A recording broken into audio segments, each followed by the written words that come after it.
طيبات ما أحل الله لكم ولا تعتدوا إن الله لا يحب المعتدين وكلوا مما رزقكم الله حلالا طيبا واتقوا الله الذي أنتم به مؤمنون. مخي بيان ترغيب في الصالحين الفالحين. الله پاک ترغیب ورکړو چې د صالحینو او د کامیابو خلقو په ډله کې داخل شي. په دې آیات کریمه کې الله پاک طریقه او لار د صالحینو بیانوي چې د صالحینو لار د افراط او د تفریط په مابین کې و. یا ایها الذين آمنوا لا تحرموا طیبات ما احل الله لكم. اے مومنانو تاسو محرم وي پزان باندې طیبات هغه پاک او لذیذ ما د هغه شیانو نه احل الله لكم چې الله پاک تاسو ته حلال کړی دي. نو دا آیات کریمه دا د یو څو صحابه کرامو په باره کې نازل شو. یو ورځ رسول الله صلی الله علیه وسلم صحابو ته تقریر وکړو. فرق الناس له وبكوا. خلق ورته ډیر د خلق زړونه ورته ډیر نرم شو او وی جړل. فاجتمع 10 من اصحابه. د پیغمبر علیه الصلاۃ والسلام لس صحابه کرام را جمع شو فی بیت عثمان ابن مزعون. د حضرت عثمان ابن مزعون الحجمی په کور کې را جمع شو. یو حضرت علی رضی الله عنه او بل حضرت عبد الله ابن مسعود رضی الله عنه او بل حضرت ابو بکر صدیق رضی الله عنه، حضرت ابو ذر غفاری رضی الله عنه، حضرت سالم مولاد ابو حذیفه رضی الله عنه، حضرت عبد الله ابن عمر رضی الله عنه، حضرت مقداد ابن الاسود رضی الله عنه، حضرت سلمان الفارسی رضی الله عنه او حضرت معقل ابن مقرن او صاحب البيت چې عثمان ابن مزعون الحجمی. دا لس کسره جمع شو او په یو څو خبرو باندې اتفاق وکړو. یو دا چې ان یصوم النهار هر ورځ بروژي. دویم دا چې ويقوم الليل ټول شپه به د الله عبادت کوي. او څلورم دا چې ولا ينام على الفرش په بسترو بنو د کیږي. او بل دا چې ولا ياكل اللحم غخبم نخري. او بل دا چې ولا يقرب النساء او الطيبه زنانو ته بم نه نږدې کیږي. او لذیذو پاکو طعامونو ته بم نه نږدې کیږي. ويلبس المسوح زړې جامې به اغوندي. ويرفض الدنيا او دنیا به پریدي. ويسيح في الارض او په دې ځمکه کې به د عبرت د پاره ګرځي. او بعضو خلا دا هم وکړو دا قصد وکړو ان يجب مذاکیرهم چې ځان خسی کی. رسول الله صلی الله علیه وسلم دوی تراغلو چې تاسو داسې ارادي کړی دي. زما په دین کې روحانیت نشته. زما دې په الله قسم چې تاسو په نسبت زه د الله نه ډیر ویریږم. لیکن بیا خوبم کوم خوراکم کوم او بیبیانو تم نږدې کېږم. نو صحابه د دین منع کړو. نو الله فرمای اے مومنانو لا تحرموا محرم وي پزان باندې طیبات پاک او لذیذ پاک او خوندور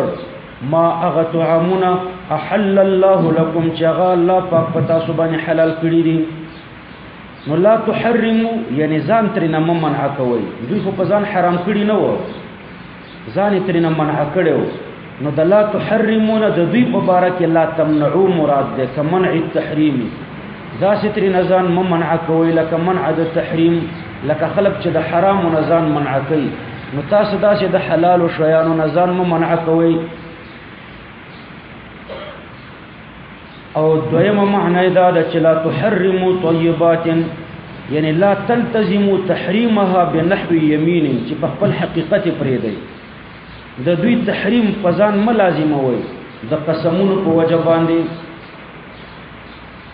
او یا دریم معنی یو ک لا تحرموا یعنی لا تقولوا حرمناها على انفسنا. دا سمو وایي چې دا موږ پزان باندې حرام کړی دي. دا مبالغه ده په پرې خودلو کې. نو ګوره د یو پاک او د لذیذ طعام پر خودل په دینیت باندې چې د دې په ترک د الله قرب حاصلېږي، د دې خوراکونو په ترک او په پرېښودلو الله ته نزدېکت حاصلېږي، نو دا به بدعت ده. او که یو سړی خوراکونه پریدي، بعضې لذیذ او پاک خوراکونه د خپل روحاني یا جسمانی علاج دپاره، نو په دې نیت بیا نه خوړل جایز دي. لکه د جسمانی علاج دپاره خلک پرهیز کوي، نو کله کله پیر صاحبان د روحاني او نفسانی علاج دپاره مرید ته پرهیز ښیي، نو دا پرهیز بیا جایز دی. خو په دې نیت پرېښودل چې د دې ترک د الله د قرب سبب دی او د دې په وجه الله ته قرب حاصلېږي، د علاج په نیت نه پرېږدي، بلکې په دې نیت پرېږدي چې دا یو عبادت دی او په دې باندې الله ته قرب حاصلېږي، دا به بدعت دی. او د علاج په نیت پرېښودل جایز دي، لکه د جسمانی بیماریو دپاره چې سړی پرېږدي، نو کله کله د روحاني علاجونو دپاره هم پیر صاحبان مریدانو ته ښیي. ولا تعتدوا، او تیرې مه کوئ د حدودو د الله پاک نه. بعضې علما فرمایي د دې دوه معناګانې دي. یو معنی دا ده چې لا تعتدوا په دې کې نهي د اسراف او فی الحلال نه ده، حلال مال خورئ خو اسراف پکې مه کوئ. او دویمه معنی دا ده چې ولا تعتدوا د حلال سره د حرام معامله مه کوئ، حلال سره د حلال معامله کوئ او د حرام سره د حرام معامله کوئ. نو د الله د حدودنا تجاوز مکوئ. د الله حدود دا دي چې بعضې شیان حرام دي هغه حرام ګڼه، او چې کوم حلال دي هغه حلال ګڼه. ان الله دا فی موضع التعلیل د ما قبل د پاره دلیل دی. ولا تعتدوا مکوئ تیرې د حدود د الله نه، ځکه ان الله بشک الله پاک لا يحب المعتدین، نخوخی معتدین د حدود د الله نه، د الله د حدود نه تیرې دی دا دی چې د حلال سره د حرام معامله وکړي، او یا د حرام سره د حلال معامله وکړي، دام تیرې دی. او دام تیرې دی چې اسراف فی الحلال وکړي. وکلوا مما رزقکم الله حلالا طیبا، او خورئ تاسې مما رزقکم الله د هغې مال نه، دا مما رزقکم الله په دې کې دوه احتمال دي، یا خو د کلو پورې متعلق دی،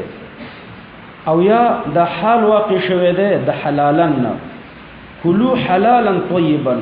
حلالا طیبا دا موصوف و صفت مفعول به د پاره د کلو، او مما رزقکم الله دا ترنه حال. نو معنی دا شو چې کلو حلالا طیبا، خورئ تاسې حلال مال خورئ، او طیبا پاک او لذیذ. حال دا چې مما رزقکم الله دا حلال چې دی، کائنا مما رزقکم الله دا کائن دی د هغې مالونو نه، رزقکم الله چې الله پاک تاسو ته درکړی دی. نو د حلال معنا عبدالله ابن مبارک صاحب کوي ما اخذته علی وجهه، چې په صحیح طریقه باندې دی حاصل کړی. نو چې په صحیح طریقه دی حاصل کړی وي هغې ته حلال ویلی شي. نو دا خورا موږ هم پښتو کې ورته حلال وایو. او طیبا پاک او لذیذ، پاک او خوندور. نو دا آیات په دې باندې دلالت کوي چې ان اللذائذ لا ينافي التقوى. یو پیر صاحب دی، یو عالم صاحب دی، یو شیخ الحدیث صاحب دی، ښه خوراکونه کوي، خوندور خوراکونه کوي، نو په ده باندې اعتراض مه کوه چې یاره په ده کې تقوا نشته. دا لذایذ او ښه خوراکونه دا د تقوا سره مناسب نه دي. ترمذی کې د حضرت عائشہ رضی الله عنها روایت ده، کان رسول الله صلی الله علیه وسلم يحب الحلوى او العسل. رسول الله صلی الله علیه وسلم بحلوا او عسل خوخیدل. نو ګوره خوندور طعام رسول الله صلی الله علیه وسلم خوړلی دی چې حلوا او عسل دی، دی ورته ښه خوند ورکولو او بیا یې خوړو. دا بدعتیان چې دي په اهل سنت والجماعت چې نور اعتراض پیدا نه کړي، وایي دا حلوا خواره دي، نو دا اعتراض ور باندې کوي، حلوا خواره دي. نو دا د پیغمبر علیه السلام د طعام توهین دی. که دا په خیر القرون کې دا اعتراض کړی وی، نو د دې پنجپیریانو وابیانو سر به قاضیانو کټ کړی وی. یو وزیرو د قاضي ابو یوسف په مجلس کې د کدو ذکر وشو، بادشاه هم ناست دی، وزیران هم ناست دي، چې کدو د پیغمبر علیه السلام ډېر خوښېدو. نو هغه وزیر داسې سږمې تاو کړې چې له کدو څه شی دی چې د پیغمبر علیه السلام خوښېدو، د کدو توهین یې وکړو. نو قاضي ابو یوسف رحمه الله وفرمیل النطع والسیف، هغه توره چې خلک پې پانسي کوم هغه راوړی او توره م راوړی، د دې وزیر سر کټ کوم. نو بیا بعضی روایتو کې راځي چې د بادشاه په ډیر سخت سفارش معاف کړو او وای صحیح دا چې معاف نه کړو قتل کړو چې تا د پیغمبر علی السلام د خوراک توهین کړی دی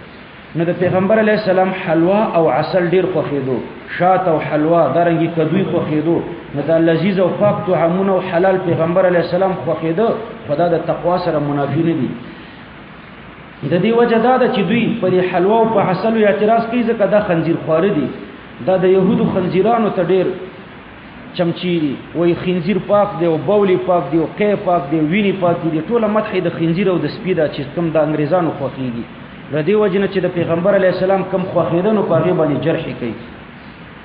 واتقوا الله ود الله نو ویریږي حلالا طیبا حلال خوري او طیب خوري نو دا دلیل دی رد په معتزله وبانی معتزله وی چې حرام رزق نه دی ګور دې آیات کې الله پاک حرام ته رزق ویلي حلالا طیبا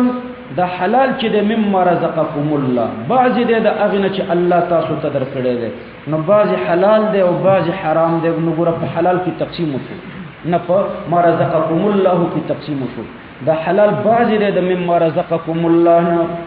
واتقوا الله في تحريم ما احل الله لكم او دا الله نو ویریږي په تحریم د هغه څه کې چې الله تاسو ته حلال کړی دی الذي اغا الله پاک انتم به مؤمنون چې تاسو په هغه باندې ایمان لرونکي یې لا يؤاخذكم الله باللغو في ايمانكم لما نزلت لا تحرموا کله چې دا آیات کریمه نازل شو چې په ځان باندې حلال او پاک خوراکونه محرموي نو صحابه کرامو د غلسو قصور رسول الله صلی الله علیه وسلم ته ویلي چې یا رسول الله کیف نصنع بأيماننا هغه موږ چې قسمونه کړی دي دا غي سره وسه چلو کو نو الله پاک فرمایي چې لا يؤاخذكم الله باللغو الله پاک تاسو نه نشي باللغو فی ايمانکم فلغو باندې په قسمونو کې فی ايمانکم په دې کې درې احتمال دي یا دا متعلق تر لغو پورې ده لغو کائنه ده تاسو په قسمونو کې باللغو فی ايمانکم نه دا فی ايمانکم چې د لغو پورې تعلق ورکړي نو تقدیر ته به ضرورت نشته لغو په قسمونو کې په دې الله تاسو نه نشي دویم ترکیب پکې دا دی چې دا د اللغو نه حال ده لا يؤاخذكم الله باللغو قائنا او واقعا فی ايمانکم چې دا لغو کائنه ده او یا واقع ده تاسو په قسمونو کې دریم دا چې فی ايمانکم د یؤاخذو پر تعلق ورکا لا یؤاخذکم الله فی ايمانکم الله پاک تاسو په قسمونو کې نه نیسی باللغو لغو باندې یعنی په لغو قسم کې نه نیسی ولکن یؤاخذکم بما عقدتم الايمان نو یمین لغو د امام سے په مذهب دی ته وای چې د لوري نه ته یو شی وګوري مثلا او ستا ګمان پیراشي چې دا غوا ده یا انسان ده او بیا ته د خپل ګمان مطابق قسم وکي خو په حقیقت کې هغه سینې د جهل مرکب صورت نو دغه یمین لغو د امام سے په مذهب ولکن یؤاخذکم بما عقدتم الايمان لیکن الله پاک تاسو نسی بما عقدتم الايمان ما مصدریه ده یعنی بتعقیدکم الايمان وتوثیقها پټینګول تاسو قسمونه خپل لره یعنی نسی تاسو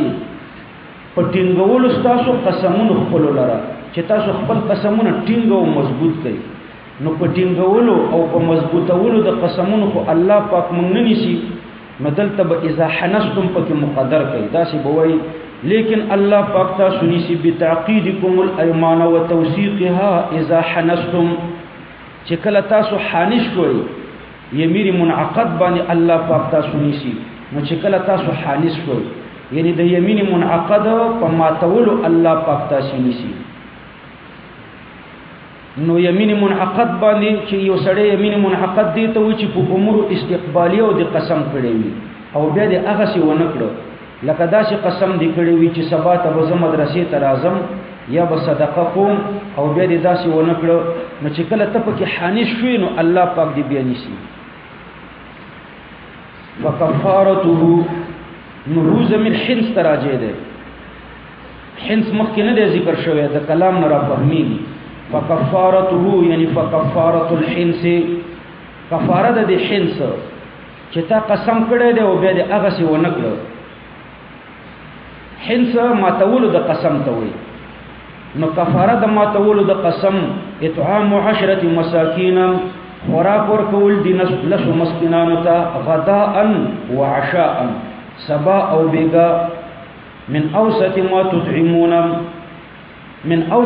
تطعمون اهلیکم. نو خوراک ورکول دي لسو مسکینانو ته. کم خوراک ورکول دي لسو مسکینانو ته؟ من اوسط لوسط درجه ما د اغو خوړو د اغه طعامونو تطعمون چې ورکوي تاسو اهلیکم کورنۍ خپلوتم. هم خوراکونه چې تی کم په کور کې خوري نو د دې اوسطه درجه. اعلی درجه چې دا الخبز واللحم غوښه او ډوډۍ ده. اوسطه درجه چې دا الخبز والخل ډوډۍ او سرکه ده. ادنا درجه چې دا الخبز البحت وچه ډوډۍ ده. نو ډوډۍ ور سره ترکاری بس دا اوسطه درجه ده. هم خلک دا په کورونو کې خوري. ترکاری بیا ستا سرکې لکه په هغه زمانہ کې د خلکو زیاته ترکاری سرکه وا او یا عامه ترکاریانی نوري وي. نو د اوسطه درجه د هغه وړو چې طعام ورکوي تاسو پاغه سره کورنۍ خپلوتا اهلیکم کورنۍ خپلوتا. اهلیکم دا په اصل کې اهلون ده، خو د اضافت په جنون کې ساقط شو. اهلیکم جمع د اهلون ده علی خلاف القياس. نو اهلون جامد ده او په اهلون باندې د جمع د لپاره شرط دا ده چې یا به علمی یا به صفتی. علمم په یوم و وون باندې جمع کیږي لکه زیدون، او صفتم جمع کیږي لکه عالم په وون او په یوم باندې جمع کیږي. او اهلن اسم جامد ده. اکثر علما فرمایي چې اهلن اگر چې اسم جامد ده خدا زیات مستعمليږي په معنا د مستحق. د اهل معنی مستحق اکثر په دې معنا مستعمليږي. نو مشابه د صفت سره شو نو ځکه په وون او په یوم باندې جمع جایز شو. او کسوتهم او یاد دوی جامې دي. او کسوتهم بقدر ما یواری به عورتهم. څومره جامې څومره چې عورت د دوی ور باندې پټیږي. نو لسو مسکینانو ته جامې خو دومره جامې چې د دوی عورت ور باندې پټې دي. او تحریر رقبه او یا آزادول د وی رقبې دي مؤمنه او کافره عندنا. زمون په مذهب باندې دا رقبه مؤمنه او کافره هر رقبه آزادول شي. فمن لم یجد څوک چې ونه مومي د دغه درې وړو کفاراتونه نو څلورمه کفاره ده. فصيام 3 ایام. نو چې دا درې وړه کفارات ونه موندل لسو کسانو ته ډوډۍ او لسو کسانو ته جامې او یا آزادول د یو غلام چا چې دا ونه موندل نو الله پاک فرمایي د دې لسو د دې دریو کفاراتونه فصيام 3 ایام. نو بیا به د دریو ورځې روزه نیسي. که په دې دریو کفاراتو کې یو مونږ نو بیا به د دریو ورځې روزه نیسي. فصيام 3 ایام. الله پاک فرمایي چې بیا په د باندې لازم ده روزه د دریو ورځو. نو دریو ورځې پر لپسې روزه به دې نیسي. نو د څلورمه کفاره شو. ګوره یو کفاره چې د لسو مسکینانو ته خوراک دی سبا او بیګا. دویمه کفاره چې دا اغا د دوی جامې دي بقدر ما یواری به عورتهم. دومره جامې چې د دوی عورت ور باندې پټیږي. او درېمه دا چې او تحریر رقبه د یو مری آزادول دي. درې داو کدا درې وړ درته ملاو نشوي نو الله پاک به درته څلورمه کفاره ذکر کړی دا. نو بیا څلورمه کفاره دا ده چې بیا درې ورځې روزه ونیسه. فصيام 3 ایام یعنی متتابعات. درې ورځې روزه پر لپسې. ذالک کفاره ایمانکم ذالک الذی ذکرت.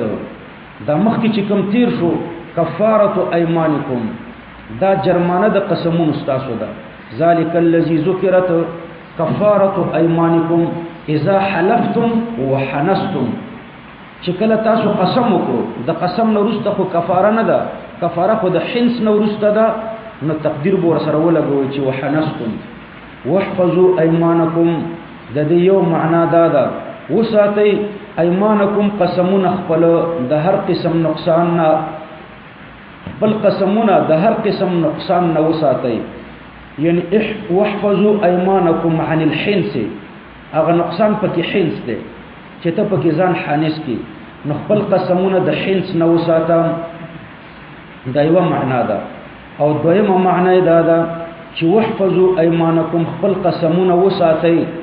هر ځکه قسم مکوئ لکه بعضی مرګري چې جهاد تزین وغوي مرمۍ ځان سره وساتي ټول مې استعمالوي نو په هر ځای کې قسم مې استعمالوي بعضی قسمونه د ځان سره وساته نو حاصل د معنا پیدا شي چې قللوا ايمانكم خپل قسمونه کم کړئ ډیر مکوئ چې ټول قسمونه استعمالوي امام بغوی رحمه الله هغه د واحفظوا ايمانكم معنا دا شي کوي چې په معنا د ترک الحلف سره ګرځي چې قسمونه مکوئ بالکل قسم مکوئ بلا ضرورت نو واحفظوا ايمانكم د دې یو معنا ما تاسو ته دا وکړه مشهوره معنا چې واحفظوا ايمانكم عن الحنس وساتئ تاسو خپل قسمونه د ماتولونه د هر قسم نقصان نه وساتئ د ماتولو نه وساتئ خپل قسم ما ماتوي چې قسم دی وکړو نو بیا هغه کار کوي چې د کم کار قسم دی کړی دی خو په دې کې یو شرط په احادیثو کې لګیدل دی هذا اذا لم يكن يمينه على ترك مندوب او فعل مکروه خپل قسم وساته د حنس نه د ماتولو نه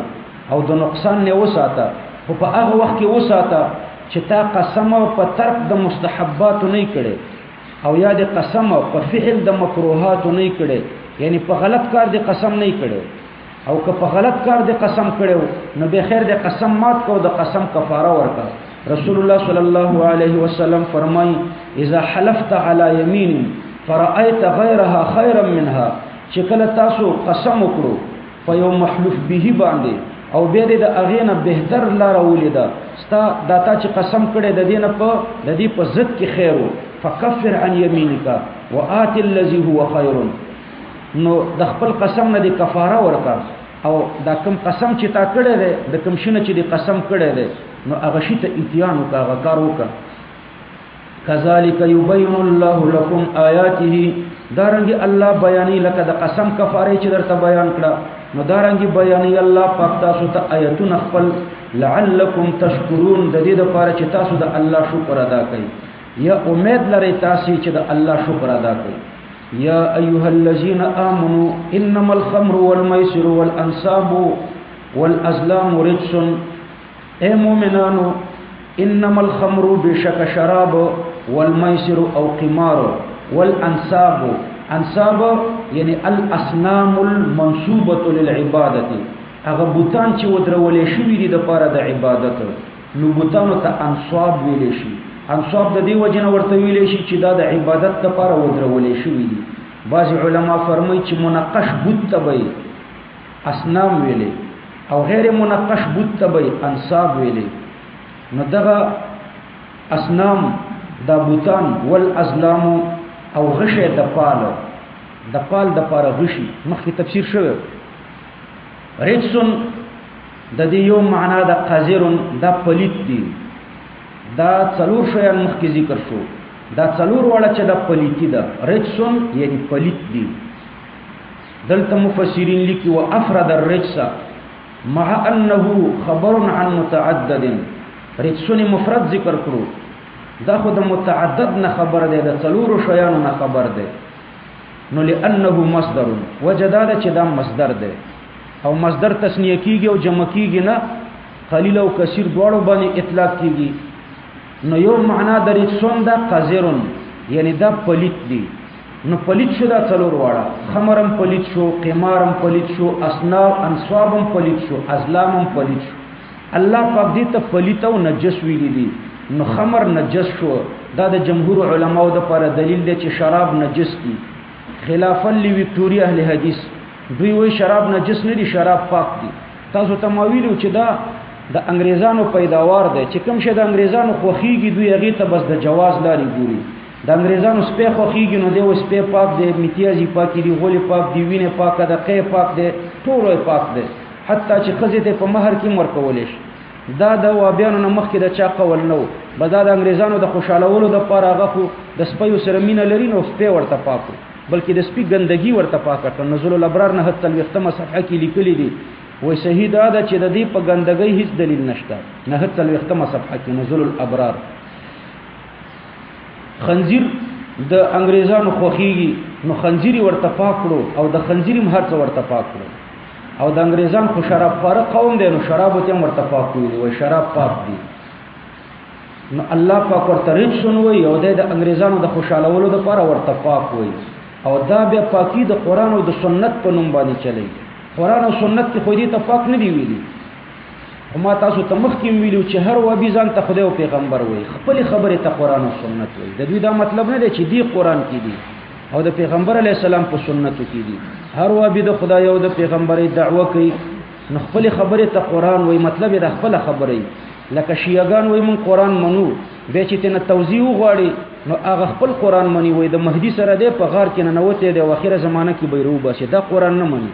نو دویم داسې ده دا قران چې درته یادې نو دا قران بیا نه یادې ځکه د دوی د خبرو د پر اکثره دلیل په دې قران کې نه اشه د قران او د حدیث په نوم باندې په خلکو کې فتنه خوري. نو رجسون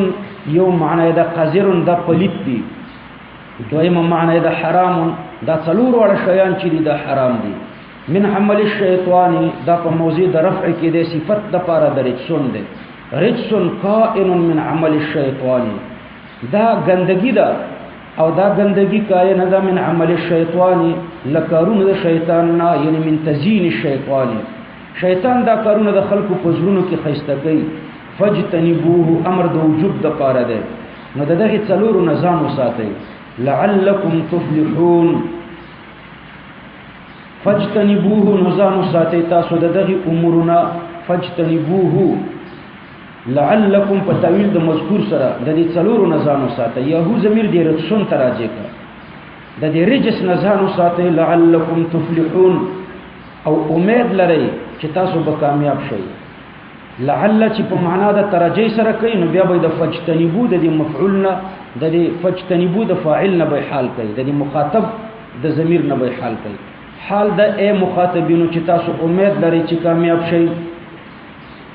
انما يريد الشیطان بشک چې خبره همدا ده. يريد الشیطان بشک چې همدا خبره ده بل نه ده. انما د قصر د پاره راځي. بشک چې خبره همدا ده بل نه ده. يريد الشيطان اراده لري شیطان ان يوقع بينكم العداوه یعنی غواړي شیطان ان يوقع چواچي بينكم پمن تاسو کې العداوه دشمنی والبغضاء او بغض او کینه فی الخمر پسکاک د شرابو کې. نو شیطان دا اراده لري چې پسکاک د شرابو کې تاسو په مابین کې دشمنی او بغض او کینه را پیدا کړي. نو د شرابو په وجه باندې دشمنی راځي د شراب خورو په مابین کې او بغض او کینه راځي د شراب خورو په مابین کې. والمیسر او دارنګ دا اراده لري چې دا بغض او کینه تاسو په مابین کې را پیدا کړي. والمیسر یعنی فی فعل المیسر د قمار په کولو کې. ويصدكم دغه بیان د مفاسد الدنیوی او سی مفاسد اخروی ذکر کړي. بیان المفاسد الاخرویه. ويصدكم او شیطان دا اراده لري دا غواړي چې واړوي تاسو عن ذکر الله لا یاد د الله نام وعن الصلاه او د مننا. فهل انتم منتهون نو آیاتاسو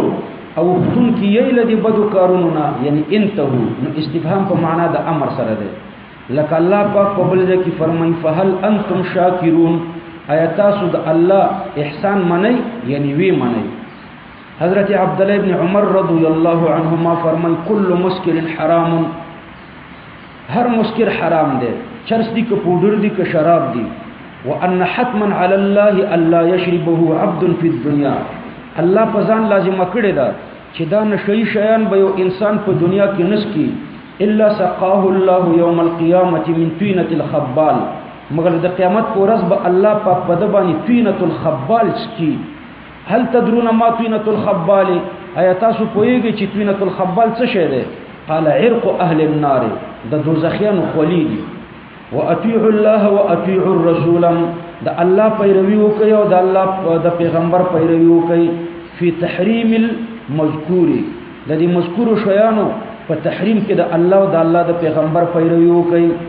دا د وابیانو د لپاره تاسو ته ما غاته دلیل خودلیو وابیان د تقلید په خلاف د آیات کریمه پیش کوي چې الله فرمایي اطیعوا الله واطیعوا الرسول اهل حدیث کې دو اصول اطیعوا الله واطیعوا الرسول جواب په تاسو ته یاد دی ان شاء الله الله وی د الله او د الله د پیغمبر پیروي او ته د امام سے پیروي کوي دا بس موږ د الله او د الله د پیغمبر پیروي کوو د امام سے پر راهنمایي کې دلیل څه دی زموږ د اصول په کتابو کې دی اول دلیلم کتاب الله دی دویم سنت رسول الله دی خدا د الله او د الله د پیغمبر پیروي ده کنه خو د امام سے پر راهنمایي کې لکه وابیان چې د الله او د الله د پیغمبر د پیروي دعوه کوي د خپل مولایانو پر راهنمایي کې واحذروا او وساتئ ځان له مخالفت د دوینا فان تولیتم پس که وګرځیدلې تاسو د څه شي نه فان تولیتم عن احکام الله واحکام رسوله د احکام د الله او د احکام د پیغمبر نه تاسو مخ واړول وګرځیدئ فاعلموا انما على رسولنا البلاغ المبين نو به تاسو په دې باندې پوه شئ چې بشک خبره همدا د بل نه ده زما په پیغمبر باندې په پیغمبر زمون باندې البلاغ رسونه د پیغام دم المبین خکارا رسونه د پیغام د خکارا نو چې پیغام درو رسولو نور په دې باندې مکلف نه دی چې تاسو په زور مؤمنان کی ليس على الذين امنوا لما نزلت التحريم چې کله دا تحریم د دې څلورو شیانو نازل نو قالت الصحابه كيف بمن شربها من اخواننا الذين ماتوا وهم قد شربوا الخمر واكلوا الميسر د دې تحریم نه مخکې چې زمون کوم صحابه کرامو شراب سکلی دي او قمار کړي دي د هغه به څه حالي نو الله پاک فرمایي چې د تحریم نه مخکې چې چا کوم حرام کارونه کړي دي نو هغه ورته معاف دي ليس على الذين امنوا نشتد فاغ خلق باندې چې ایمان راوړي دي وعملوا الصالحات او نیک اعمال کړي دي جناح یعنی اسم فغوی باندې ګناه نشته فيما طعموا فاغه څکی چې دوی خورلې دي او سکلې دي قبل التحريم دا قبل التحريم المذكور د دې تحریم نه مخکې چې کوم دوی خورلې شراب خورلې دي شراب سکلې دي او یې قمار د قمار پیسې خورلې دي نو په دې باندې ګناه نشته فيما طعموا یعنی قبل التحريم المذكور د تحریم نه پخوا اذا متقوا کله چې پراتلون کې ځان وساتي اذا متقوا چې کله پراتلون کې شاباسي ځان وساتي آینده کې د تحریم نو ورسته اذا متقوا بعد التحريم چې د تحریم نو ورسته ځان وساتي نو قبل التحريم چې کوم خولل دي هغه ورته الله معاف کوي وامنوا او ټینګوي په ایمان کې ثبات علی الايمان مراد ده ځکه دا بحث په مؤمنانو کې ده نو نوی ایمان ته ضرورت نشته د دوی ایمان په خانه ده نو دا وامنوا معنا وکي چې او ټینګوي کلپي په ایمان کې ثابت قدمي وي په ایمان وعملوا الصالحات او دوی نیک اعمال کوي مخکم الله پاک د نیکو اعمالو ذکر کړو دلته بیا د نیکو اعمالو ذکر کوي معنا دا ده چې په دې نیکو اعمالو باندې ټینګوي لکه دا وامنو چې دا معنا وکړه په ایمان ټینګوي او په نیکو اعمالو باندې ټینګوي ثم اتقوا ګوره دوزل اتقوا راغلو نه یو اتقوا مخلوق اذا متقوا دا غي معنا څنګه وکړه اذا متقوا بعد التحريم دلته بددي ثم اتقوا معنا وکي ثم اتقوا بیا ثبات قدمی وکي په دې تقوا باندې د محرماتونو ثبات قدمی وکي یعنی ځان ټینګ کړي په دې تقوا باندې د محرماتونو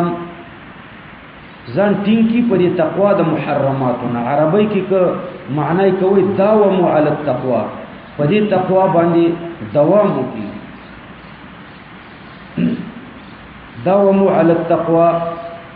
او یا داسي ویا ثم اتقوا تحلیل الحرام بیا دوی ځان بچ کی د حلالولو د حرام وامنوا بتحریمها او د دې مذکورات په تحریم باندې ایمان راوړي دلته مې د امنو معنا درته بدل کړه وامنوا بتحریمها ثم اتقوا دلته بیا دریم ځلی واتقوا راغی نو د دې معنا او کې درې معناګان ثم اتقوا عن الشبهات به د شبهاتونم ځان بند کړو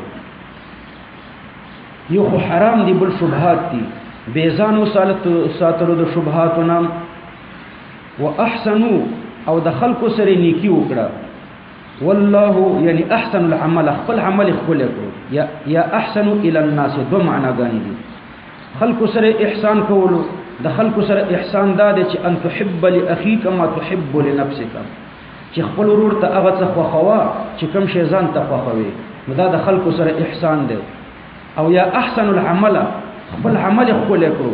خپلواله د عمل دا دی چې ان تعبد الله كانك تراه فإن لم تكن تراه فإنه يراك والله يحب المحسنين بشك الله پاک چې د خوخي محسنين دا احسان چې ده او تزکیه د دینوم د تصوف او پښتو کې د دینوم د پیرسیبان محسنین پیرسیبان ته وي نو د پیرسیبانو مزمت مو بیانوي بلکې دا تقسیم پکې کوي لکه علماو کې چې کوي علماي سو او علماي حق شته کنه نو پیرسیبانو کې داسي وي مجاهدینو کې داسي وي په هر ډله کې داسي وي نو خو پیرسیبان چې دی الله د دوی سره محبت کوي محسن هم دغه ته وي د احسان تعریف درته ما وکړو احسان په معاملاتو کې څه ته وي ان تعبد الله په معاملاتو کې ان تحب لاخيك ما تحب لنفسك بس دغه ته پیر سی وي چې خپل ورور ته هغه څه خوخي چې ځان ته خوخي دا په معاملاتو کې پیر سی دی او په عبادتو کې ان تعبد الله كانك تراه فان لم تكن تراه فانه يراك دا به لوی ذخیره ده نو به هر تقدیر دغه احسان کوون کې چې الله په خوخي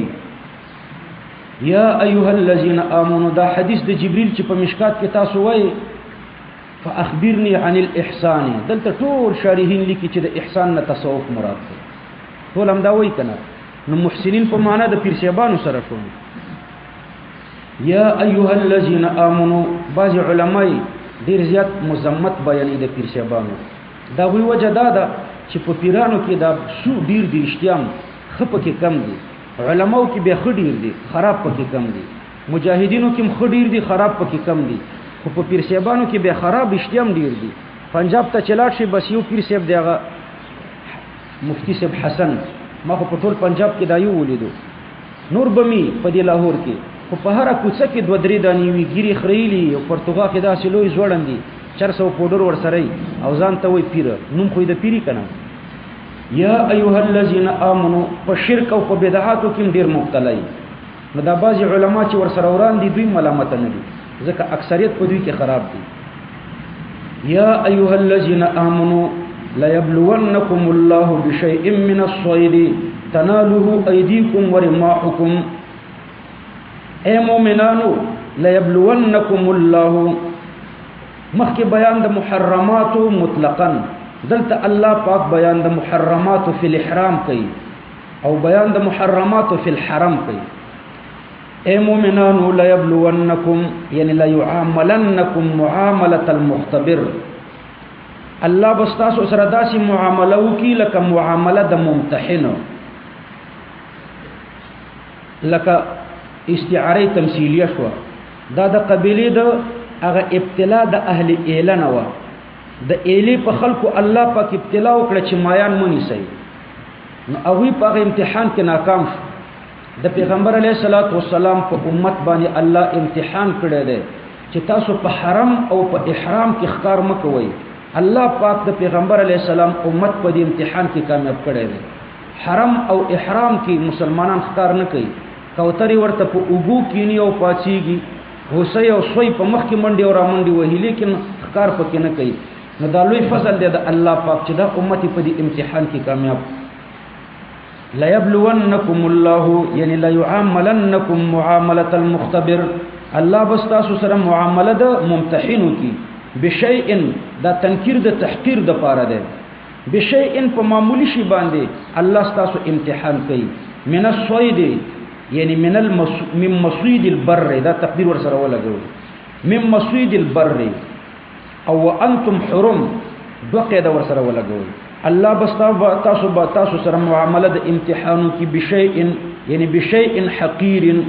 په معمولی شی باندې هغه معمولی شی عبارت ده من الصيد من بیانیه ده من الصید یعنی من مصید البر وانتم حرم خکار د وچی حال دا چې تاسو د احرام په حالت کې یې نو ګور خکار د وچی در باندې حرام دی نو د سمندر خکار محرم ته جایز دی او انتم حرم حال دا چې تاسو محرمانی دا دویم قدم پکې ولګولو که محرم نه وي بیا د وچی خکارم درته جایز دی دا د حدیبی په کال باندې وحوش دا زناور دا به د دوی په دې خیمو کې ورننواته او راواته د خیمو په څنګونو کې به ګرځېده نو دوی اراده وکړه چې دا راونی شي نو الله پاک دا آیات کریمه نازل کړ چې د احرام په حالت کې دا مرانی شي تنالو ایدیکم ورسیږي به ورته لاسونه ستاسو من صغار الصید هغه واړه واړه ښکارونه لکه وحشي سوی او یا کوترې چې دا په لاس باندې رانیولی شي ورماحکم یعنی الکبار من المصید هغه غټ غټ ښکارونه هغه به تاسو په غشو ولئ لکه وحشي خره او یا وحشي غواګانې چې هغه د غشو ویشتلو ته ضرورت دی لیعلم الله یعنی لیظهر الله د دې لپاره چې الله ظاهر کی څوک ظاهر کی من یخافه هغه څوک را ظاهر کی چې د الله نه ویریږي بالغیب یعنی بالحالة الغائبه په داسې حالت کې چې د نور خلقو نه پناهي ځان ته د الله نه ویریږي فمن اعتدى یعنی صاد بعد تحریمه چا چې ښکار وکړو وروسته د دې تحریم د ښکار نه بعد ذلك الابتلاء چې لا یبلونکم ور باندې دلالت کوي یا بعد ذلك الاعلام فله عذاب الیم دد پر عذاب درناک دی یا ایها الذين امنوا لا تقتلوا الصيد اے مومنانو تاسو مو وجنئ الصید یعنی المصید خکار وانتم حرم حال دا چې تاسو په احرام کې نو مخکې مدر ته دا دوه ټکی لګولې په تقدیر کې مصید البر الصید نه مراد څه شه ده مصید البر د وچ خکار وانتم حرم او حال دا چې تاسو د احرام په حالت کې وای مصید وحشي زناور ته وای کم چې په کورونو کې وسی لکه غوا او ګډان د دې حلالول او خوړل د په احرام کې جایز دي هغه وحشي زناور چې د انسان نه تختی د اغیخ کار ناجایز دی دارنګ مضرات هم وجلې شي لکه مار او لړم او سمسیره او دا شیانم په احرام کې وجلې شي ومن قتله منكم متعمدا ومن فدې کې دوه احتمال دي یا من موصوله ده ظاهر ادا ده چې من شرطیه ده ومن قتله چا چې دا مسعود وجلو د ښکاری وجلو منکم دا د دې هو ضمیر نه د دې فاعل نه حال ده ومن قتل فعل ضمیر پکې دې من تراجه دی غي فاعل ذل حال او منکم ترنه حال نو د کائنان پورې تعلق لري کائن منکم چې دا وجون کې ستاسو نه متعمدا فقصد وجني قصد مطلب ذاکرا لاحرامه چې خپل احرام ورته یادي نو متعمدا یعنی ذاکرا لاحرامه خطا ان وجني نو هغه په حدیث کې راغلي دي چې هغه هم دا جزا ورکړي نو د متعمدن حکم په قران کې راغلو او د خطا ان حکم چې په حدیث کې راغلو د خطا انم دغه سزا ده حدیث کې راځي عن الزهري قال نزل القرآن بالعمد وجرت السنة في الخطا قرآن د عمد په باره کې نازل شوی دی او سنت د خطا په باره کې راغلی دی نو په سنت کې د خطا حکم هم ذکر شوی دی نو دلته ورسره تقدیر تاسو ولګوي ومثله من قتل خطأ دم دې پشان د متعمدن پشان هغه څوک هم دی چې خطأ نه ښکار وجلې وي لوجد حدیثنا فجزاء مثل ما قتل من النعم فجزاء ده مبتدا ده او خبر حذف ده فعليه جزاء نو په د باندې جزاء ده مثل ما قتل من النعم چې مثل د ما قتل ده په د باندې جزاء ده چې مثل د ما قتل ده نو جزاء مثلو کې دو ترکیب دي یا بدل او مبدل منه دي یا موصوف صفت دي نو په د باندې جزاء ده داسې جزاء چې هغه مثل د ما قتل ده او یا په د باندې جزاء ده چې مثل د ما قتل ده د چې کوم شی وجلې ده نو د هغه مثل به ورته ورکړي من النعم دا من النعم دا حال ده د مفعول د قتل نه د امام سے په مذهب من قتله دا د چې کوم وجلې د من النعم هغه به د څارویو نه دا د چې کوم وجلې هغه به د چا نشه بسي د څارویو نه دا مثل پدې کې دا نه د لازمه چې دا به د څارویو نه قیمت ورکول شي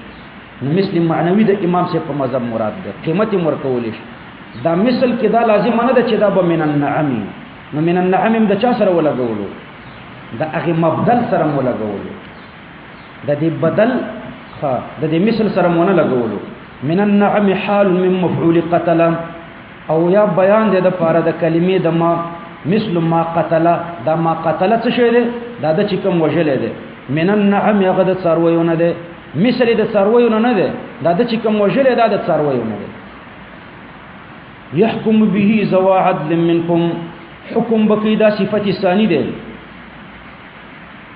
يحكم به د جزاء د پاره جزاء صفه اول مثلو دویم صفه دا ده چې دا جزاء چې دا بدلی حیوان کله قیمتي دا بدلی حیوان ته ورته ورکوي دا بدل ما درته ویل کله حیواني کله قیمتي نو يحكم به چې حکم بکوي په سره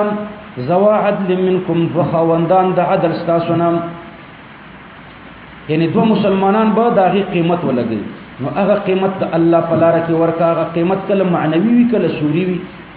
ذو عدل منکم هديا دا مفعول به د لپاره د فعل مقدره ده اشتروا به هديا فدي قیمتي وهديه واخلا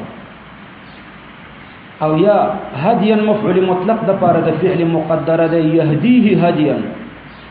په دې طریقه چې هغه د بدل حیوان هديا هغه هدیه کړي بالغ الكعبه ورسول شي کعبه ته یعنی واصلا الى الكعبه ورسول شي کعبه ته او کفاره طعام مساکین او یا کفاره ده هغه کفاره چې ده طعام مساکین طعام د مسکینانو ته او عدل ذالک او یا په برابرۍ د هغه طعام صيامن روزنی ولدي په برابرۍ د دې طعام روزنی ولدي یو عدل ده بل عدل ده عدل المثل من جنسه ته وي عدل او عدل چې ده المثل من غیر جنسه ته وي دلته دا روزه من جنس الاطعام نه ده نو ځکه الله عدل کلمه مستعمله کړې ده يصوم عن كل نصف صاع من بر او صاع من شعير يوما د هر 2 کیلو غنمو د قیمت په مقابله کې به روزنی سي نو په برابرۍ د هغه طعام روزنی ولدي دا کلمه د او د ائمه ثلاثه په نيز د تخیر د پاره ده د تخیر د پاره دا مطلب چې په دې امور کې چې د څه خوخه یغه وکا د ترتیب د پاره نه ده چې اول به هدیان وی بیا به کفاره وی بیا به عدل وی دا ترتیب نه ده بلکې تخیر ده اول د اخیرانه کار وکا اول دوړو باندې د قدرت شته بیا هم د اخیرانه کول شي دا دریم صحیح شونه د ترتیب د پاره نه بلکې د تخیر د پاره ده د ائمه ثلاثه په مذهب او د امام احمد ابن حنبل رحمه الله په مذهب دا کلمه د او د ترتیب د پاره ده اول هدیه ده چې تا کوم حیوان د ښکار وجلې وي نو اول هدیه ده کدا نه ملاوي ده بیا کفاره طعام مساکین ده کدا نه ملاوي ده او عدل ذلک صيام ده ليذوق وبال امره دا ليذوق وبال امره د مقدر پورې تعلق لري شرعنا ذلك دا ما درته مشروع کړ ليذوق وبال امره د دې لپاره چې وڅکی دا قاتل په حرم کې د ښکار قاتل په حرم کې وبال امره یعنی جزاء معصیته جزاء د معصیت خپل او یا وبال امره یعنی سوء عاقبته هغه بد عقوبت خپل وڅکی عفى الله عما سلف قبل التحريم د تحریم نه مخکې چې الله تاسو کوم کارونه کړی دي په حرم کې مخکارونه کړی دا غیر ته الله عفو کړی دا ومن عاد او هرغه څوک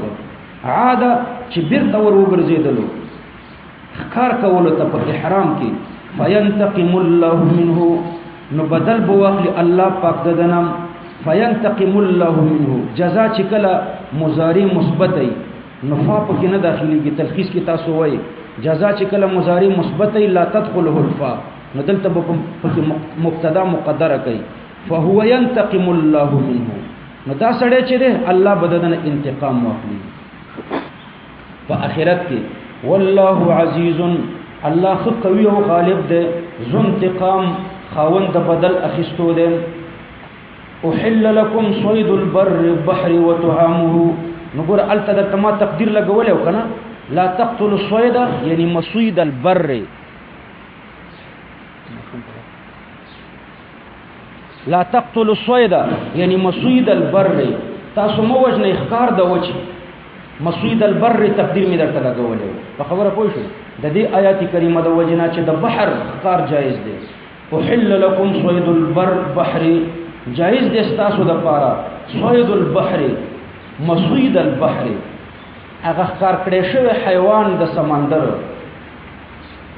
نو کو صید په معنا د مصيد سره کوي، دا به امام شافعي سي مذهبي چې اخکار کړي شوی د بحر چندخي قهر بلای هغه تاسو د لپاره حلال ده، دا به امام سي مذهبي د امام شافعي رحمه الله. او د امام سي په مذهب صید په معنا د مصيد سره دلته نه ده، بلکې په معنا د استیات سره ده. صحیح شو؟ اخکار کول د حیواناتو په بحر کې، نو اخکار کوي چې دا درته حلال ده. د سمندر ټول حیوانات اخکار کولې شي، خو خوړې شي کنه شي دا بیا ځان ته مسله ده.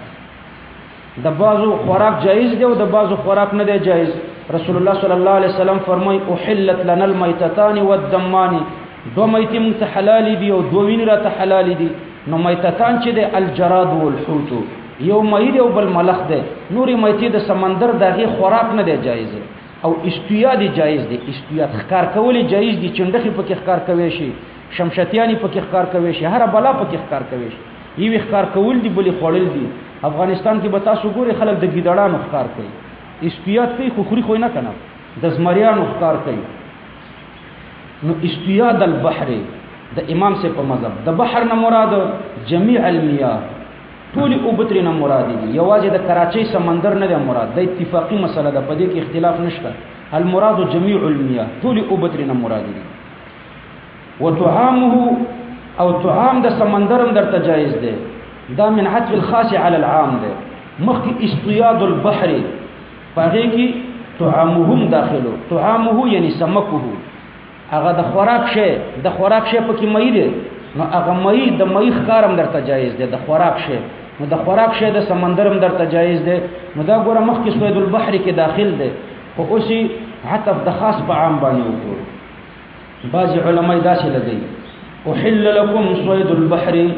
حلال دی خوراک تاسو ته د صید البحر. صید البحر ما یؤکل اولا، هغه ته ویل شي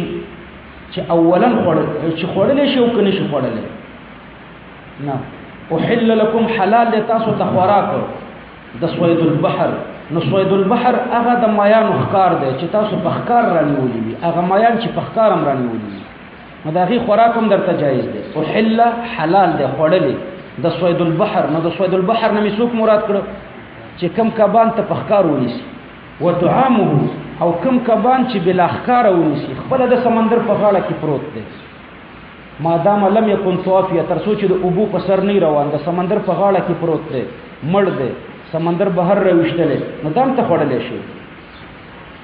وطعامه متاعا لكم، متاعا لكم د پاره د نفع د اخستل استاسي، دا متاع د استاسو د پاره، دا مفعول له دی. نو د پاره د نفع اخستل استاسي، خو ګوري لک سوچ ورته وکي چې دا مفعول له شي، نو د امام سے په مذهب دا مفعول له نه وي. د امام سے په مذهب دا مصدر مؤکد دی د پاره د فعل مقدره. متعکم متاعا، الله پاک نفع درکړي د تاسو ته نفع. نو د امام سے په مذهب دا مفعول له نه دی،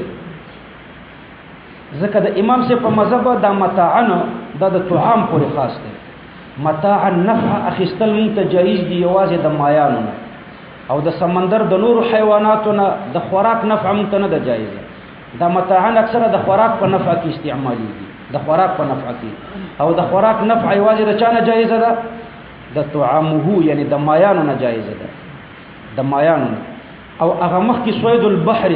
چې ما یؤکل او لا خوړل شي او کنه شي خوړل، هغه خو عام کنه. نو هغه سوید البحر چې دی عام پرېخو او طعامه دی اخس کړو تر میانو پورې نو بیا به متاع لکم د امام سے په مذهب دا خاص تر طعامه پورې نو چې خاص تر طعامه پورې شو نو یو فعل راغلو چې احل ده دو فاعلین ته مسند شو چې سوید البحر و طعامه ده د یو فعل د پاره دو فاعلین متعاطفین راغله او مفعول له د یو د پاره ده چې طعامه ده نو پدې کې الباس ده پدې ترکیب کې به الباس راځي په خبره خو پوه شو ګوره فعل یو ده او فاعلین دو دي او متعاطفین دي یو په بل عطف دي او مفعول له د یو د پاره ده چې طعامه ده د امام سے په مذهب ځکه نفع اخستل په طریقې د خوراک یوازې د طعامه نه ده د میانو نه ده نو مفعول له د یو نه ده نو چې مفعول له د یو نه فاعلین دو یو ته مفعول له د یو نه ګرځولې نو په هغه کې الباسي لکه زوایما قام زید و عمرو اجلالا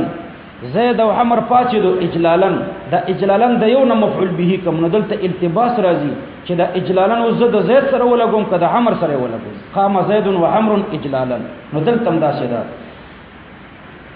بهر تقدیر دا خو هغه صورتو چې سوید البحر ما عام کړو ما یوکلو او لاتا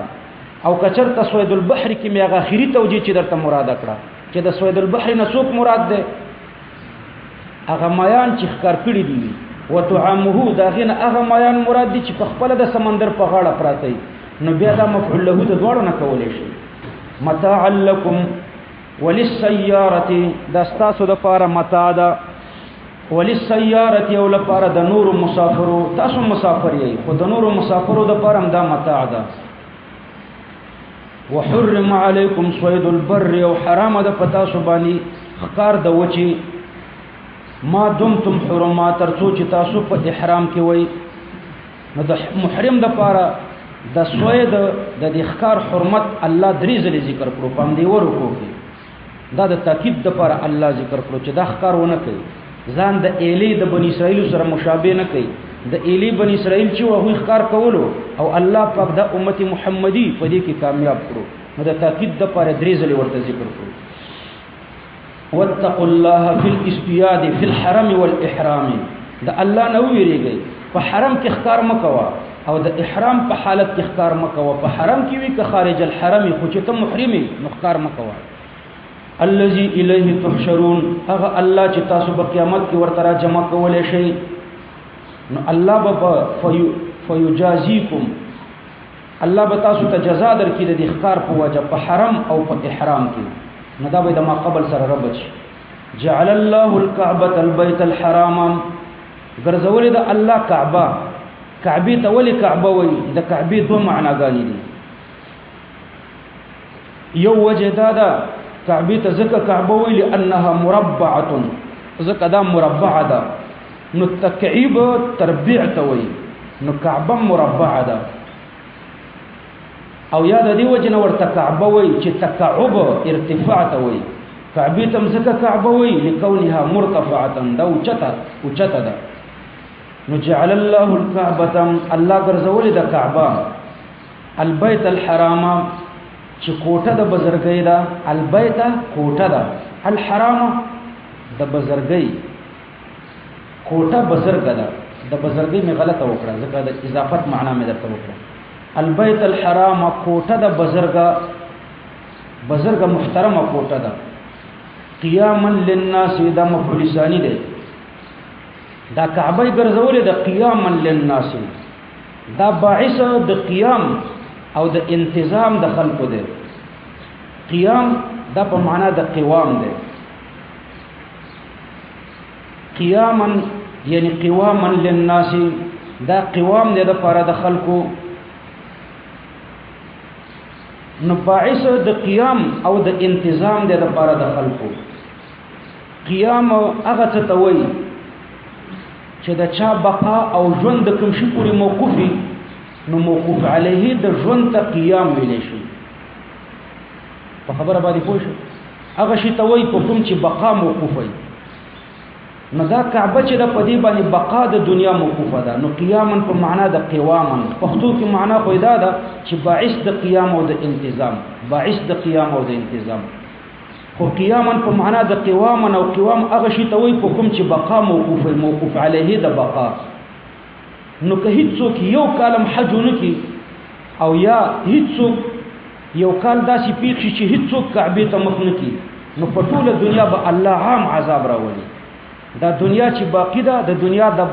بقا تر دې پورې موقوفه ده چې خلک کعبې ته حج ته ځي، عمرې ته ځي او قبلې ته کعبې ته مونځ کوي. که حج پاتې شي، عمره پاتې شي، دې طرف ته مونځ پاتې شي، نو عالم به تباه شي. نو دا موقوف علیه د بقا د دنیا ده. قیاما للناس دا مفعول ثانی دی د پاره د جعله، او یا منصوب دی بنا بر حالیت. حال دا چې الله پاک جعل الله الكعبه بیا به جعل بسيط ګرځوي. الله پیدا کړی د کعبه، ولی پیدا کړی ده؟ ها صحو شو جعل بس مؤلف کوي، جعل مؤلف. نو الكعبه البيت الحرام دا به مفعول اولی، قیاما به مفعول ثانی وي. او که جعل بسيط کوي نو بیا به جعل په معنا د خلقي او قیاما بترنا حالي. قیاما للناس حال دا چې دا قیام دی د پاره د خلقو، لیکن دا توجیه ضعیفه ده چې دا جعلی بسيط شي. وجه دا چې قیاما للناس که حال کوي، نو والشهر الحرام دا خو بیا عطف دی په مفعول اول په دې الکعبه، نو په منځ کې فاصله د حال راغله.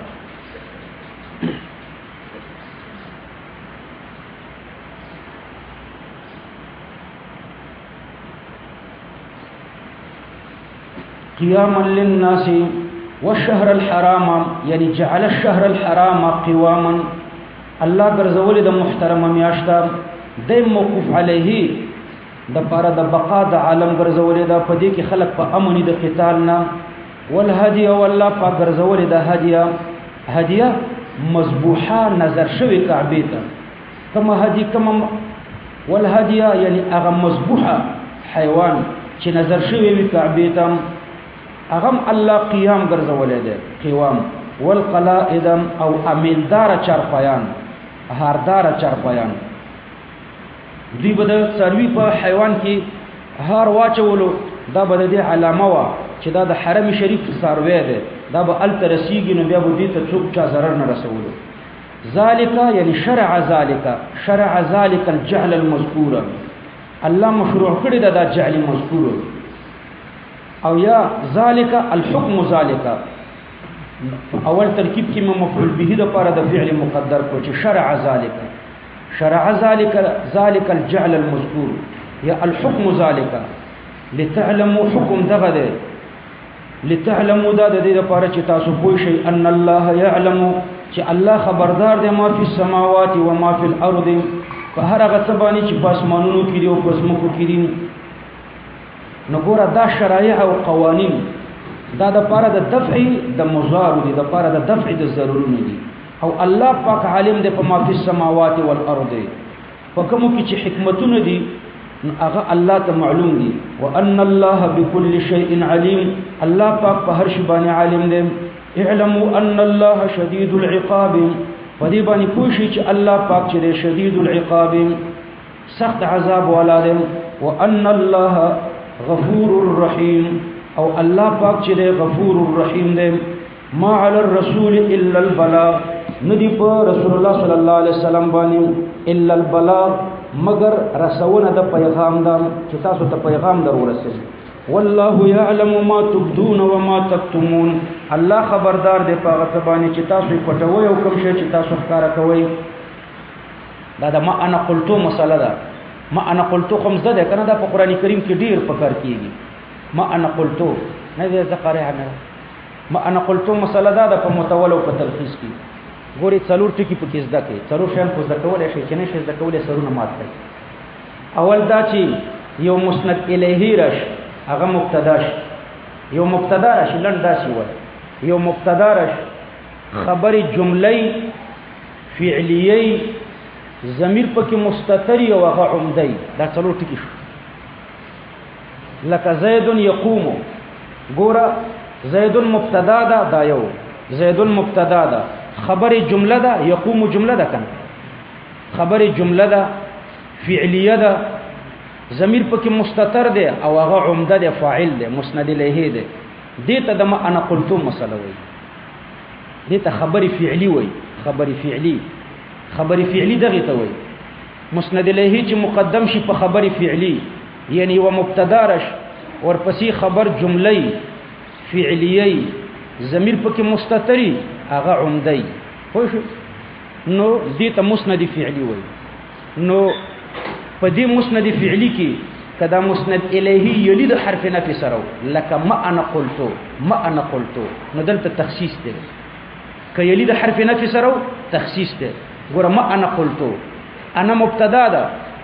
خبر جمله ده. ګوره قلتو فعلیه ده ضمیر پکې دی وغه عمده ده. نو قلتو مسند فعلی ده. په خبره پوه نو قلتو مسند فعلی ده. دلته دا یلی د حرف نفی سره ده. ما انا قلتو یعنی حرف نفی د مبتدا نه مخکې راغلی ده. نو دلته تخصیص ده. تخصیص کې دوه نسبت ما یوجد فيه ولا یوجد فی غیره. ما انا قلتو ما ندی ویلی بل چا ویلی دي. دا ما انا قلتو مساله ده. متول کې دا څه ویل ده. نو که یلی د حرف نفی سره تخصیص ده او که یلی د حرف نفی سره نو د دې دوه صورت دي. یو دا چې د سره حرف نفی نشته لکه انا قلتو یا حرف نفی شته خروسته ده انا ما قلتو. نو په دې دواړو کې هم احتمال د تخصیص دی هم احتمال د تقوی دی. نو دلته والله یعلم ګور دلته یعلم مسند فعلی دی. الله مبتدا ده یعلم جمله ده یو فعلیه ده د دوا ضمیر پکې دی او هغه عمده ده د څلور کنه. نو څلور شرط پکې پوره شونه یعلم ته مسند فعلی وای. کدلته دا یلی د حرف نفی سره وای چې الله یعلم نو بیا به تخصیص وای. بیا به ترجمه کې داسې ویل چې الله نه پويږي معاذ الله نور خلق پويږي. بیا به داسې معنا کوي. پرې پوه شو ک یلی د حرف نفی سره دلته خدا یلی د حرف نفی سره نه دی کنه چې یلی د حرف نفی سره نه دا غي درته ما دو مصداق ذکر کړی. یا د سره حرف نفی نشته لکه دلته یا حرف نفی شته خو چې ورسته وي لکه ما انا ما قلتو.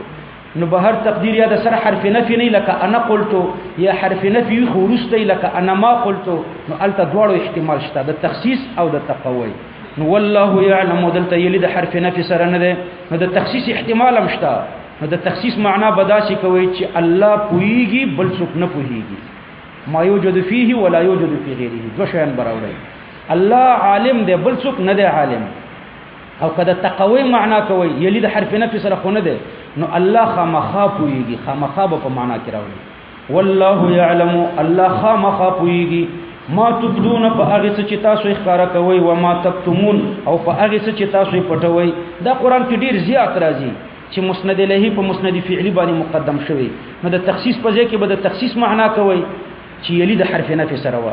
ما د مبتدا نه مخکې و او کما د مبتدا نه مخکې نه و د سره ما نه و یا وخت ورسته و. نو الته د تخصیص معنا هم کولای شي د تقوی معنا هم کولای شي. دا د جمهور مذهب په متول او تلخیص کې قل لا يستوي الخبيث والطيب ولو اعجبك كثرة الخبيث. دا آیات کریمه د یو سړي په باره کې نازل شو. یو سړی رسول الله صلی الله علیه وسلم تراغلو چې یا رسول الله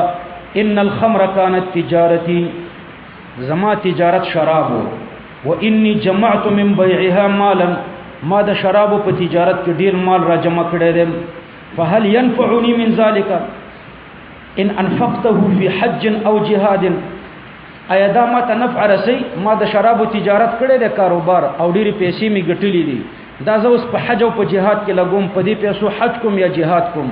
نو دا ما ته فائدہ رسي؟ پیغمبر علیہ السلام ورته فرمایل چې ان انفقته في حج او جهاد لم يعدل جناح بعوزه. کدا دې په حج یا په جهاد کې مصرف کړي نو دومره اجر هم درته الله نه درکې لکه د ماشو د وزر په مقدار. ان الله لا يقبل الا الطيبا. الله طيب مال قبلي غیر طيب الله نه قبلي. قد هلمن ورونه ټول په اپینو باندې حج کوي او د هلمن مجاهدین ټول په اپینو باندې جهاد کوي. نو دا جهاد قبليږي کنه قبليږي او دا حج د دې هلمندیانو قبليږي کنه قبليږي. الته خطول په اپینو باندې حج او جهاد کوي. نو ګوره د اپین او د شراب په منځ کې ګوره فرق دی. د افغانستان حکومت هغه د کوکنارو په خلاف کمپاین چلی او د اپین په خلاف کمپاین نه چلی. زه یو وخت خپل ځای کې افغانستان کې نو د علماء سو دا چې پسونو غوخو پسې ګرځي او پیپسیانو پسې دا مولایان به دی ولایت راټولول د کرزي حکومتو نو والی به راټول کړي او ګډ به ورته لال کړو. هغوی به وريتي او پیپسیاني میپسیاني یو خوړې بس دغه ته دوی خوشاله بیا به دا مولایان راټول کړي چې د کوکنارو په خلاف فتوا ورکړي، دا د اپین په خلاف فتوا ورکړي چې دا حرام دي، د دې په خلاف کمپاین وچلوي. نو یو مفتی صاحب شرکت پکې کړو، وای امام پکې تقریر وکړو، مې تاسو تقریر وکړو، وای مولوی چې دا حرام دي، د دې کاروبار حرام دی. نو مې تاسو غلط تقریر کړی دی. وای ولې مې غلط کړی دی؟ دا د شرابو په شان نه دي څه. نو مې شرابو په شان خو نه دي، شرابو کاروبار حرام دی، د دې کاروبار جایز دی. ګوره دوه استعمال دي، یو داخلي استعمال دی خوړل، یو خارجي استعمال دی. دوی دوه قسمه ده کنه، یو د خوړلو والا ده او یو د بهر استعمالولو والا ده. دا د خوړلو والا داخلي استعمال دی، دا بهر چې ته استعماله لکه زخم دی پاغي باندې کم ټوپ مو استعماله، دا خارجي استعمال دی. نو داخلي استعمال هم د شراب حرام دی، خارجي استعمال د شراب هم حرام دی. داخلي یعنی خوړل هم حرام دی، یو څاڅ کې هم خوړل حرام دی، او خارجي استعمال هم حرام دی چې په جامو دی ولګیدم جامې نجس شو، چې په کوی کې یو څاڅ کې وګرځیدم ټول کوی نجس شو، او کله دینه ټوپ او ملهم جوړ شي او په زخم د لپاره علاج شي ام علاج کې ناجایز دی. نو داخلي او خارجي دواړه استعمال حرام دي د شرابو. او د اپین داخلي استعمال صرف حرام دی، داخلي خوړې نشي. بس کدا دوايي شي بهرنۍ دوايي شي، صابون ترنه جوړ شي لمبلې شي ور باندې لنډه، کاپین چرته صابون شي شمپو شي نو تور باندې لمبلې شي. که اپین او پودر او چرس دا کچرته ټوپ او ملهم شي نو تی په زخمونو استعمالول شي. خو شي کدا چرته خوشبوئی شي نو تی په بدن لګول شي. دا خارجي استعمال جایز دی، په جامو چې ولګيږي نه بل مازه کیږي. چرس او پودر او اپین چې په جامو ولګيږي نه بل مازه کیږي، نو دای خارجي استعمال دی. د چا چې یو استعمال جایزي دغه کاروبار جایز دی، نو د دې کاروبار جایز دی. خو حواله موري کفایت المفتی نه ده، د لوی فتاوا ده، د دې اخیری جلد نه هم جلد ده. د فهرست کې وګورئ، په دې فهرست کې به درې څلور زیاده مسله تاسو ته په مخ راشي چې د دې کاروبار جایز دی. کفایت المفتی نه هم جلد. او اکوړي کې د مفتی سیف الله صاحب مد ظله العالی دا هم دغه فتوا ده. د په هاشمه مدرسه کې ما دوره تفسیر کول ډیر مخکې یو 15 کاله مخکې. نو الته د مدرسې خپل دکانونه دي، پاغي کې چرس د چرسو دکانونه دي، چرس خرڅي، او هغه د چرس والا به مدرسې ته زکات ورکول. نو یو ماماتي پنځپيري او ماته چټ راولې غلو چې په دې چرسو کې زکات شته کني شته. مطلب دا و چې د مدرسې ته نقصان ورسي، ځکه دا مدرسه د چرسو په زکات چلے ده. نو ما ورته ویل چې او زکات پکې شته او زکات کیږي، د دې کاروبار جایز دی. بیا می شک راغلو چې اسنه د دې مدرسې لپاره مې خپل اخرت نه خراب کړي. نو بیا مفتی صاحب ته ورغلم، په ما غورز می ټیکسي ونی ولا کوړی تلاړم، هغه ته دا حواله راوخو ده کفایت المفتی. او زما په نیر ما خپل کور مخ یو څو بوټیم کړلې دي د اپینو، وای دا مې د دې لپاره کړلې دي چې خلکو ته پته ولګيږي چې د دې کاروبار جایز دی. په دې پوه شو نو د شرابو کاروبار ناجایز دی. نو دا صحابي رسول الله صلی الله علیه وسلم ته وایي چې ان الخمر كانت تجارتي، شراب زما تجارتو. امیر المؤمنین صاحب چې کله افغانستان کې کوکنار بندول، دا پینی بندولو، نو علماء را جمع کړ، زر کس علماء را جمع کړ، د دې زرونه فتوا وغوښته. هغه دا فتوا ورنکړه چې کاروبار ناجایز دی. په هغه علماو کې یو د موشوخیل مفتی صاحب حسنم پکې و، په هغه علماو دا ما ته پوښتنه وکړه چې تاسو د حرمت فتوا ورکړه، وینم د حرمت فتوا نه دا ورکړي، صرف دومره مو ویلي چې دا تبیح لغیره دی، د دې ملک د پاره تاوان دی، ځکه ټول خلک د پینو کاروبار کوي، نور نه د ملک ته صابون واردوي، نو ورته غنم واردوي، نو ورته نور خوراکي توکي راوړي، به ټول خلک په دیو تجارت کې نه ختی، خلک دولګي نه مړ کیږي. نو دا چې په بند کو دا تجارت خلک بنور تجارتونه وکړي د عوامو د فائدې لپاره، وای دا فتوا مونږ ورکړي و، د حرم دم نه ورکړي چې د دې کاروبار ناجایز دی. نو قل لا يستوي الخبيث، الله فرمایي ته دوی ته وایا چې نه دي برابر الخبيث حرام مال او طيب حلال مال، ولو اعجبك كثرة الخبيث، اگر چې دا په تعجب کې ورځي کثرت د حرام مال ډیر دی. واتقوا الله او د الله نو ویریږي یا اول الالباب، اې د عقل والو، لعلكم تفلحون، د دې لپاره چې تاسو کامیاب شئ. مخکې بیان د محرمات واقعیو، دلته بیان د محرمات عندیو ده. یا ایها الذين امنوا، اے مؤمنانو، لا تسالوا عن اشیاء، تاسو تاسو مکوئ عن اشیاء، د اشیاء مبارک، لا تسالوا عن اشیاء، تاسو تاسو مکوئ د اشیاء مبارک. ګوره اشیاء دا کوم صيغه ده جمع ده که مفرد ده ظاهر خو د دې تقاضا کوي چې دا به جمع د شیئون وي اشیاء به جمع او د دې مفرد به شیئون راځي مفرد به شیئون او اشیاء به څه شي وي جمع لیکن دا خبره غلطه ده قانون خودم دې تقاضا کوي ځکه فعل چې کله معتل العين نو په جمع قلت کې جمع په افعال راځي لکه بیت ابیات شیخ اشیاء نو شیخ اشیاء بیت په ابیات جمع ده شیخ په اشیاء جمع ده نو شی دی په اشیاء جمع شي لیکن دا په حالت د تنکیر کې موږ غیر منصرفه ده اشیاء اشیاء په حالت د تنکیر کې دا غیر منصرفه ده نو د دې چې په حالت د تنکیر کې غیر منصرفه ده نو سیبوی او خلیل فرمایي چې اشیاء دا جمع نه ده اشیاء صيغه د مفرد ده الكلمه اسم مفرد خو يراد به الجمع په معنا کې کثرت پروت ده ټیک ده خدا لفظ چې ده اسم مفرد اسم مفرد ده اشیاء په اصل کې شیئاء ده شیئاء صيغه د مفرد ده نو په اصل کې شیئاء ده فقدمت الهمزه الاولى شیئاء کې دا اوله حمزه مخ کې کړې شو نو اشیاء ترنه جوړ اوله حمزه ولې مخ کې کړه لاستثقال همزتين بينهما الف قبلهما حرف عله دو همزتين چې د دوړو په مابین کې حرف علت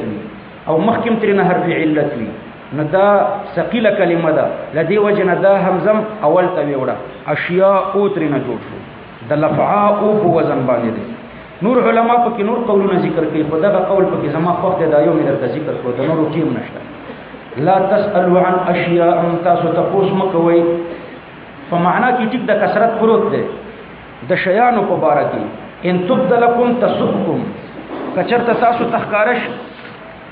ان تبدلکم کتاسو تخکارش تسؤکم تاسو خفقي ان تبدلکم تسؤکم وان تسالوا عنها حين ينزل القران تبدلکم مطلب دا ده چې اے مؤمنان الله یعنی سوالونه مکوي چې دا ولي او دا ولي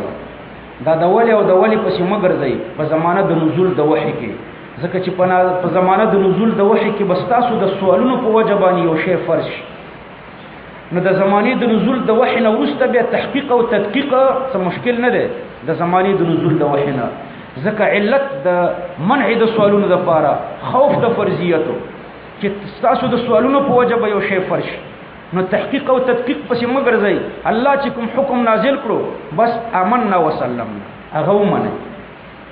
تحقیق مکوي چې تاسو وایي چې د دې مسلې دلیل څه دی او تدقیق مکوي چې د دې دلیل څه دی نو تحقیق او تدقیق په زمانه د نزول د وحي کې مکوي او تپوسونه مکوي ځکه تاسو د تپوسو په وجب فرشي او چې کله زمانه د نزول د وحي ختم شوه نو دا غینه ورسته بیا تحقیق او تدقیق ممدوح ده بیا امتیان راپورته شو د شریعت د هرې مسلې د پاره دلیل ذکر کړو د دلیل د پاره دلیل ذکر کړو وهلم مجرا تر سوچ خلکو ته حق قناعت پکې ورکړو نو ورسته تحقیق او تدقیق چې ده دا ممدوح ده دلته تاسو صغرا او کبرا جوړه کړئ نو د آیات کریمه ډېر خو لګیږي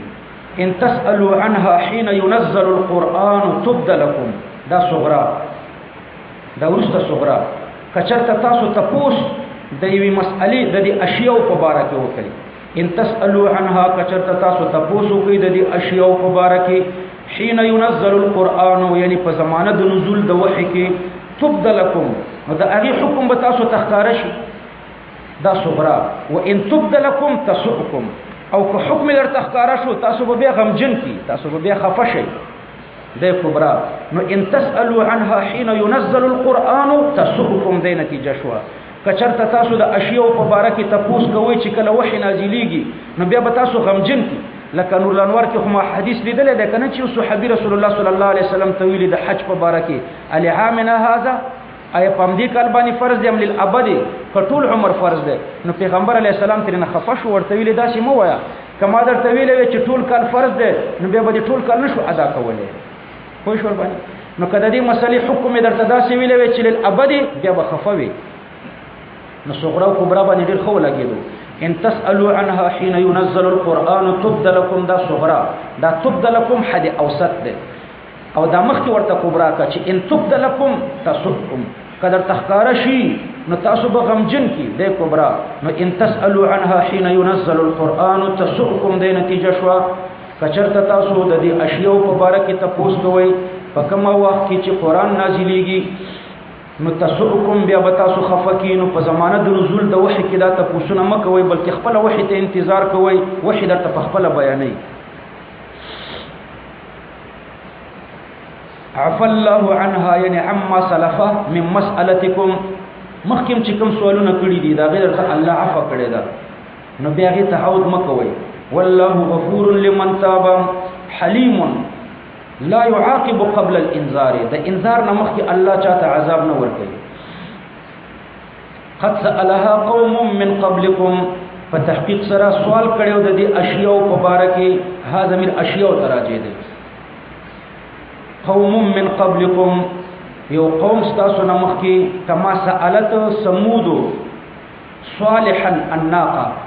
سمودیانو سوال وکړو د صالح علیه السلام نه د ناقې